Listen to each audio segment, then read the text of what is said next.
আসসালামু আলাইকুম। আমরা আমাদের সবথেকে ইম্পোর্টেন্ট কাজটা আজকে শেষ করলাম। আমাদের গরুগুলো আমরা হাটে উঠাবো। আর কোরবানি কিন্তু বেশি সময় বাকি নাই। এইজন্য হাটের সবথেকে ইম্পোর্টেন্ট যে কাজটা সেটা আজকে শেষ করলাম। সেটা হচ্ছে আমরা একটা ভালো প্লেস, একটা সেফ প্লেস ওদের জন্য ঠিক করছি। যাতে প্রপারলি ভালোভাবে ওদেরকে আমরা রাখতে পারি। যেহেতু আমরা ৪-৫ দিন হাটে থাকবো, একটা ভালো জায়গা খুঁজে সবথেকে ইম্পোর্টেন্ট। এইজন্য আমরা ৭টা গরুর জন্য একটা শেড নিছি। এখানে আমাদের ৭টা গরু থাকবে। আর এটা সিলেক্ট করে রাখার কারণ হচ্ছে যে যাতে এখানে অন্য কেউ কোনো গরু না বাঁধে, আমরা এখানে গরু বাঁধবো। আর যদি কোনোভাবে আমাদের গরু বাঁধা না হয় তখন আমরা স্টিকার তুলে ফেলবো। আর আমরা কোন হাটে যাচ্ছি সেটা একটু বলি। এটা হচ্ছে ইস্টার্ন হাউজিং হাটের ১ নম্বর হাসিরগঞ্জ থেকে ৮ নম্বর সিরিয়ালের যে লাইনটা আছে এখানেই। এটা খুব সহজ একটা লোকেশন।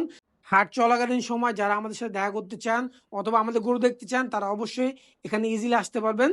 এই সাইনবোর্ডে আমি আমার সকল ডিটেলস দিয়ে দিছি। যদি কারো কোনো প্রবলেম হয় আমাকে ফোন দিতে পারবে, অথবা কেউ যদি চায় আমার পেজে আমার সাথে মেসেজিং করবে, তাও সম্ভব আছে। তো যারা যারা আমাদের সাথে দেখা করতে চান, আমাদের সাথে কথা বলতে চান, তারা অবশ্যই ইস্টার্ন হাউজিং হাটে আসলে আমাদের সাথে দেখা করবেন ইনশাল্লাহ।